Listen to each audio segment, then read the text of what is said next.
So, ladies, I'm going to ask you, a couple of you, a question about younger Latinas. We have some in the room today. We have our wonderful CAP students also.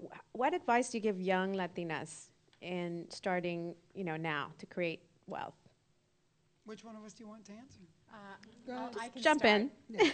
You guys aren't shy. Start now, even if it's $5 or $10. Pay yourself first. Whatever you do, pay yourself first, and be very aware of what you're spending. You can go to Payless Shoes, or you can go to Nordstrom. You can take your pick. But if you're like me, I like to change my shoes out more regularly. So if I go to Payless, I get to buy more shoes, and I get more variety. So that's what I would say. And have no fear. I think as women, we tend to believe that we're not going to try to do something unless we know we can do it well up front. It's okay. If you think you can get 50% of the way there, you're 50% of the way there. The rest, the other 50% will come. So do not be afraid. And if it doesn't work out, it's okay. There will be lessons learned. And there's always lessons learned in failures as well. You'll just be more prepared for the next activity. Nely, you want to give some advice to the young Latinas? Well, I would say, number one, the best advice I can give is that there is no Prince Charming. Oh, I meant to add that too because I'm still waiting. So. And I mean that in I don't mean just a guy, because I think it's true. Like, I think some of us think some boss is going to discover us, somebody's going to, whatever. And by the way, men think that too. They think that there's some perfect mentor is going to show up. I think that if you really own that this journey of life is all about your growth. And if you can really learn that early, it takes us so long to learn that. And that doesn't mean you're not going to have a great maid, and that doesn't mean you're not going to have great bosses. But if you take personal responsibility for your life, and luckily for you young girls, you don't have all the baggage that some of us have of Catolicismo and the parents and the immigration and the baggage. Like, we all need to go to therapy. I can be all of your shrink now. I think that think big. Yeah. Think big. My two favorite words in the English language is dream big, but then sacrifice. Sacrifice. Because all those, like I tell my son, he's like, oh, but all these rappers and everything, they're all living, I go, they're all going to be broke very soon.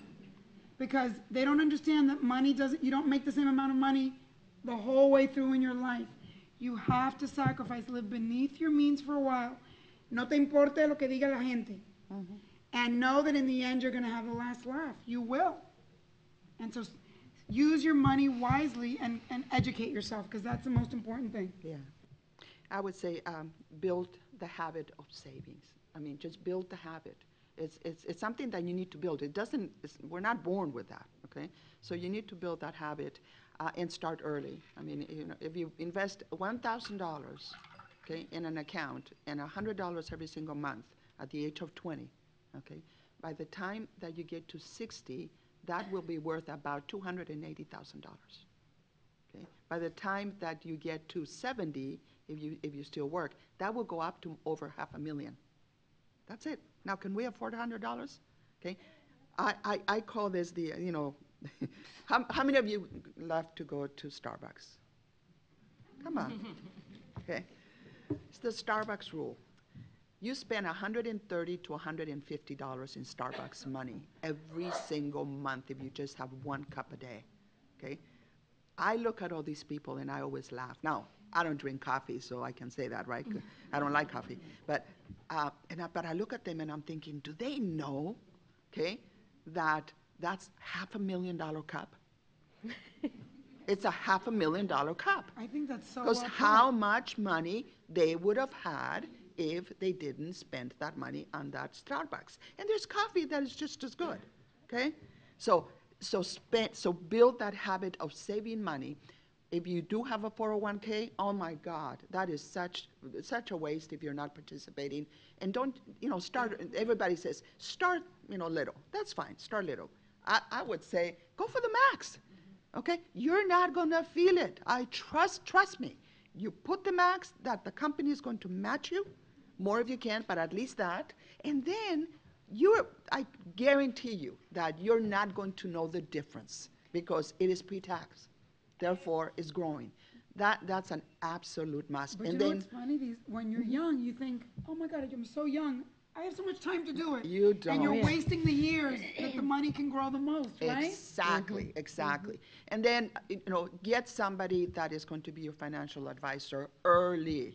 That is so critical. You wouldn't treat yourself, right? You go to a doctor if you're ill, okay? Same thing with money, okay? So get somebody that is going to guide you along the way as early as you can.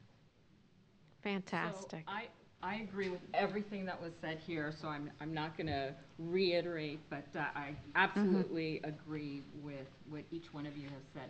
One of the things that I would want to add is women, I mean, we're the ones that make the decisions, okay? In our households of where we spend our money, and, we're the ones that approve things, okay? So don't tell my husband I said that. We all know that. But one thing that we also have to do is recognize that that's important for ourselves, to educate ourselves, to save, but we have to make sure that our children, that the next generation that is coming up, that they get it when they're young.